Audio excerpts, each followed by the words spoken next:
Welcome, ladies and gentlemen, to an all-new reaction and review. Tonight, guys, I'm checking out a horror film from 1992. That movie is Sleepwalkers. And I wish I could give you a lot of detail about Sleepwalkers. I know that the script is written by Stephen King, so at least I know that. If the Blu-ray cover and the Blu-ray menus were anything to go by, this has something to do with cats. Exactly what it has to do with cats, I don't fucking know. It could be about, like, some lunatic who's commanding an army of cats to kill for them. It could be about, were cats. I don't know. I have no fucking clue. Absolutely none.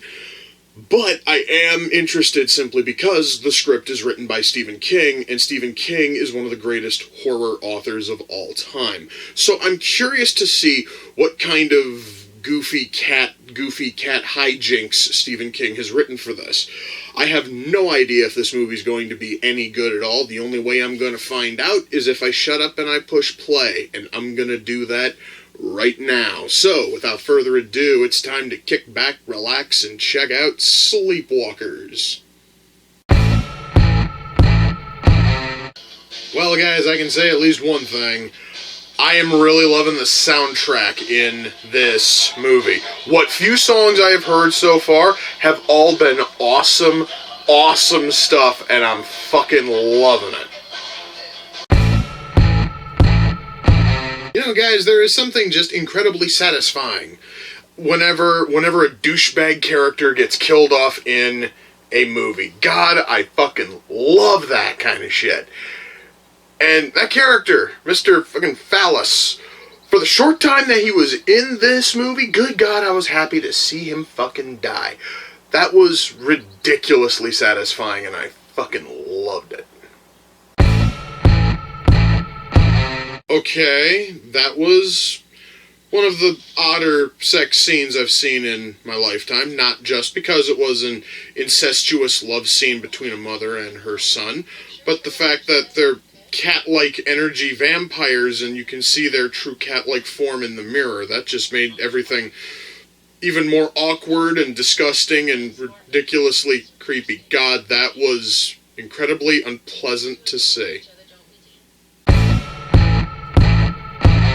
So Stephen King has a cameo as the groundskeeper of this fucking cemetery.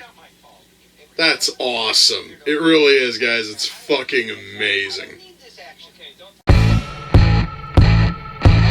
Okay, I have to ask, what kind of bullets was that state trooper keeping in his gun that it's able to blow up squad cars in a single shot?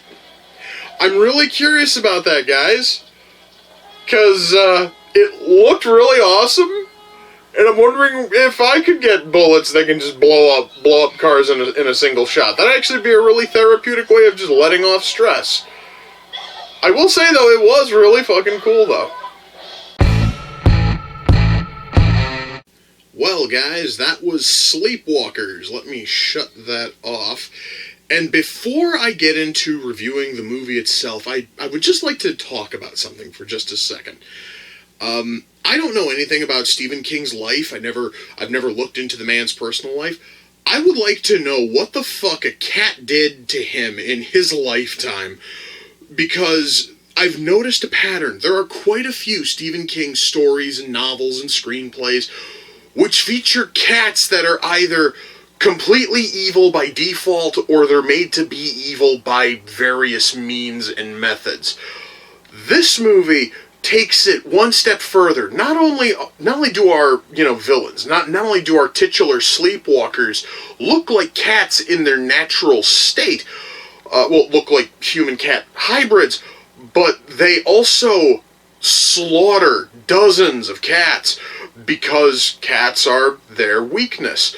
So we have our villains who look like cats, are completely evil and sick, and they also slaughter cats en masse. So King not only has the evil cat thing covered, he also has the, murder of cats on screen thing. So I would really like to know, and if Stephen King is watching this video for whatever reason, please, I would like to know, what the hell did a cat do to you in your lifetime that gives you this unhealthy fixation against them? I'm just sort of curious. Anyway, moving beyond that, let's talk about the movie itself. And man, oh man, we are going to start with writing. Speaking of Stephen King, I had high hopes going into this one because I know that Stephen King writes amazing horror stories, and my god, he did something really cool here. I had no idea what I was getting into. I knew it had something to do with cats. One of my guesses was werecats, and god damn it, I was close. Because, as I've stated, our title creatures, our sleepwalkers, are energy vampires who have to psychically take a human form, otherwise they have various stages of a feline look. So they look like they could be werecats, but they suck the energy from human beings. And their one and only weakness is cats. Cats are not only able to see them in their, natural state, and they react negatively to them, but if our sleepwalkers are trying to cloak, the cats can see through that too, which is really, really cool. Basically, guys, what Stephen King did here is he created a whole new kind of vampire with a whole new sort of lore, and he fleshed it out perfectly in one film. He is able to give you everything you need to know in terms of weaknesses, necessities, appearance, everything. And it works incredibly well. King wove a fantastic new spin on vampires here. I really liked it. And as for our characters here are incredibly interesting. Once more, that is something that King is known for. Stephen King is known for writing interesting, fascinating, and awesome characters. So we don't have any characters here who are dull or pointless, and if any character is a massive douchebag, you can guarantee that they are going to die in a spectacular fashion at some point. There are 2 kills in this movie that are so satisfying because the victim is such a massive douchebag. So I love that, and that honestly is something that King is known for. King honestly will write painfully unlikable characters specifically to kill them off, which is always cool. I really like the pacing in this film. There was no point where the movie drags. It really does go at a very nice pace.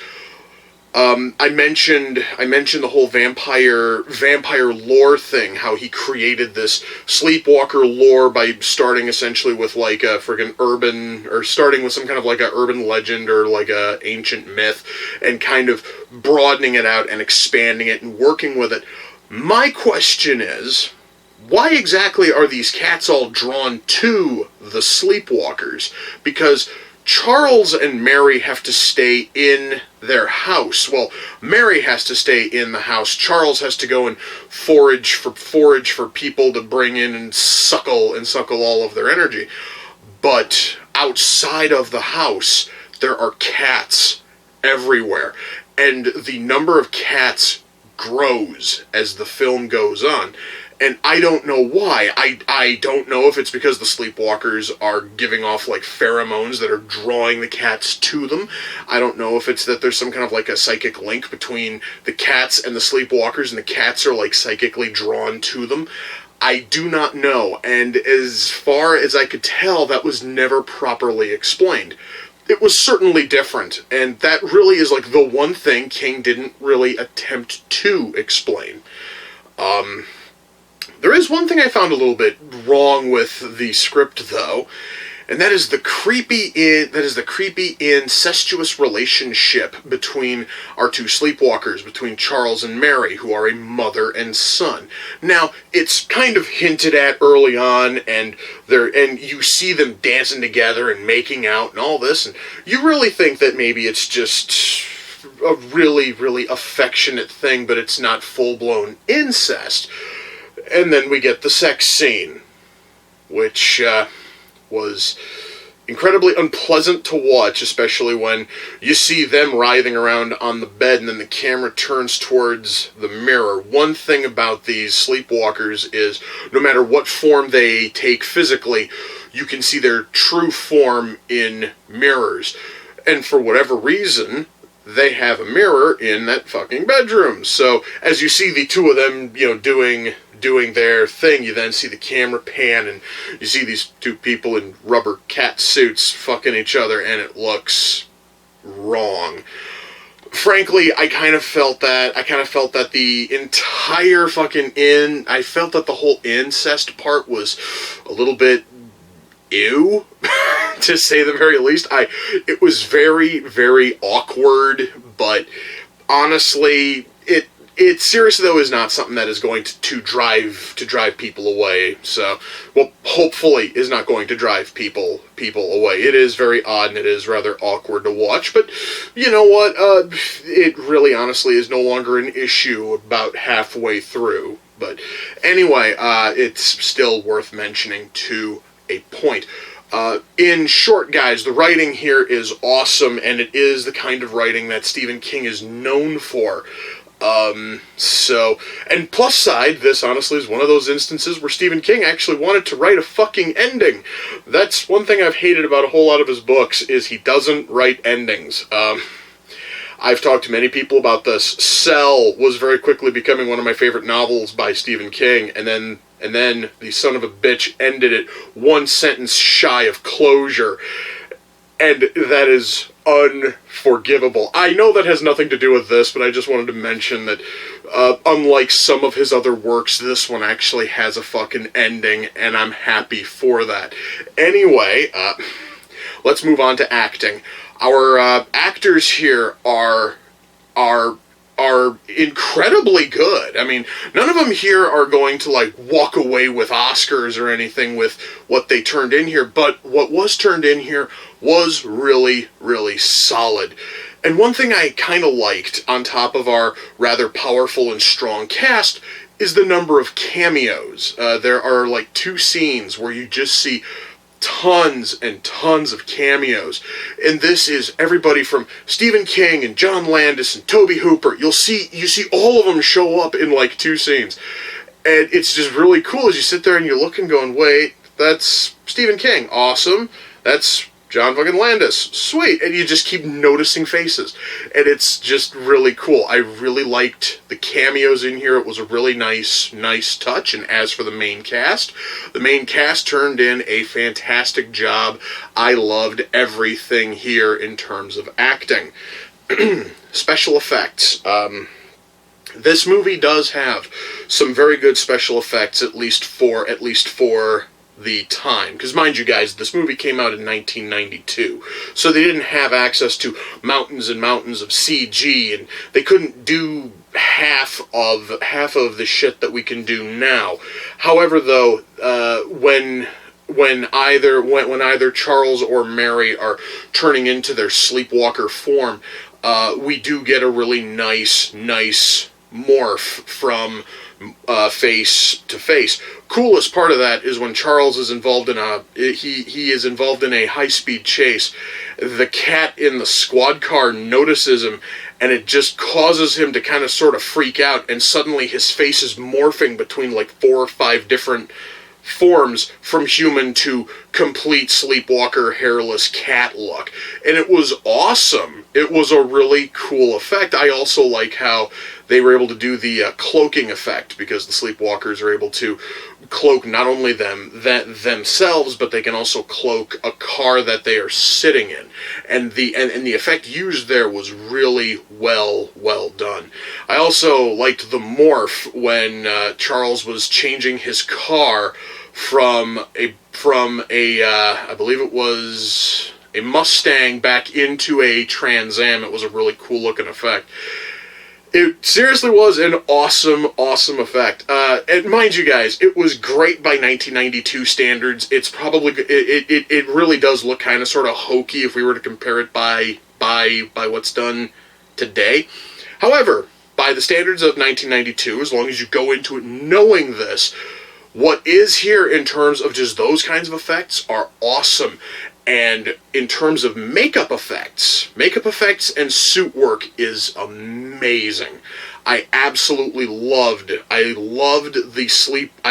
Sleepwalker makeup when either Mary or Charles are like halfway between human and Sleepwalker, and they just sort of have like feline features.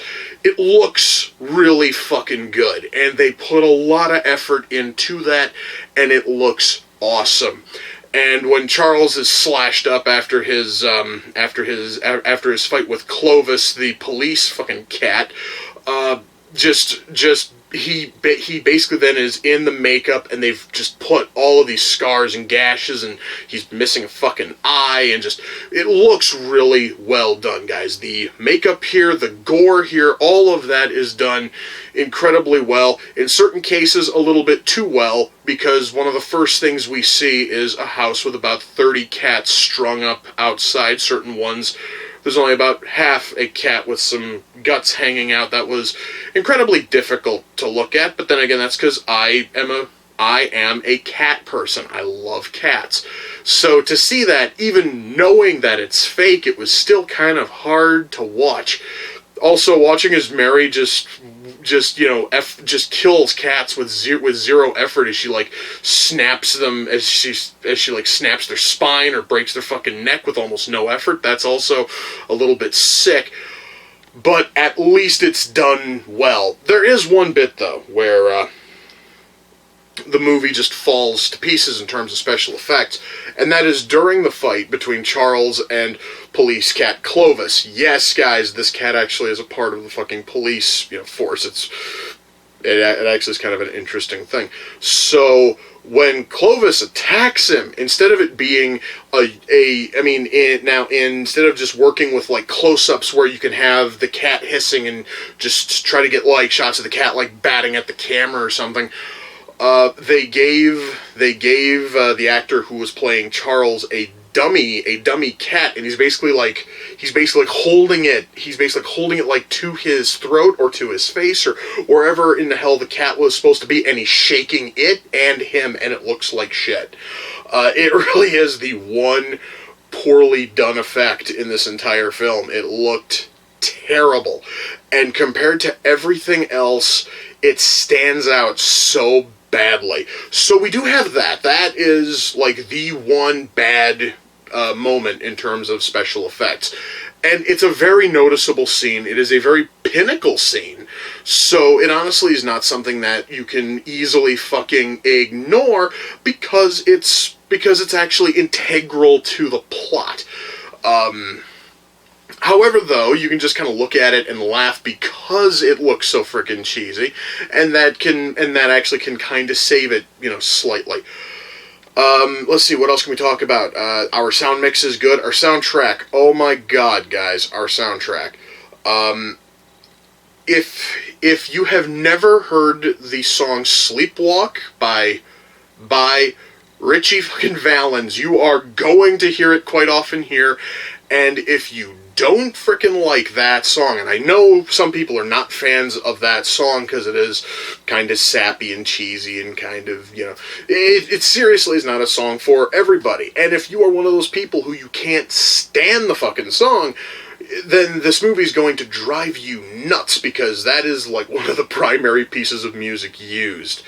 Everything else, though, on the soundtrack, now mind you, I also am a fan of Sleepwalk. That honestly is my favorite song by Richie fucking Valens. So I'm more than happy with that. And everything else which is on the soundtrack is awesome, and the score here is done really well. Musically, this movie is fantastic. I absolutely loved it. Our sound mix is fine, our camera work is fine, our lighting here is good. Ultimately, guys, when all is said and done, can I recommend Sleepwalkers? Yes, I can absolutely recommend it as long as you can find it cheap. Okay, I mean, like, if this thing is on Netflix, I don't know if it is, then totally watch it. If you can find it on Blu-ray or DVD for, I'd say probably about maybe $5, $7 or less, then by all means pick it up. It is totally worth that. If you find it for more, you're probably going to want to pass on it. It is friggin' good, but it's not so good that you should pay more than, I'd say, about $7 for it. It is certainly a fun movie. And in terms of original Stephen King films, as in stuff not based on a King novel or a short story, just a screenplay that King wrote, I'd put this one at second best behind his his television miniseries Storm of the Century. I loved how Storm of the Century was done. This thing here is a close second. This is an amazing piece from Stephen King, and I absolutely loved it. Now, speaking of Stephen King, I'm still waiting for my Blu-ray of It to come in the mail, so I can't watch that one. But I do have a handful of other Stephen King movies buried in both my Blu-ray and my DVD collection.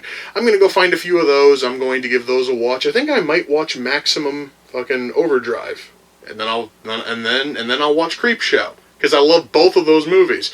Still waiting for Maximum Overdrive to even get a Blu-ray release in the U.S. Anyway, guys, I am just rambling now, so I am just going to go and watch those, and I am going to add Sleepwalkers to my Blu-ray shelf. That is amazing. Anyway, guys, with that, we come to the close of another reaction and review. Until next time, ladies and gentlemen, take care, and I will see you all in the near future. Peace.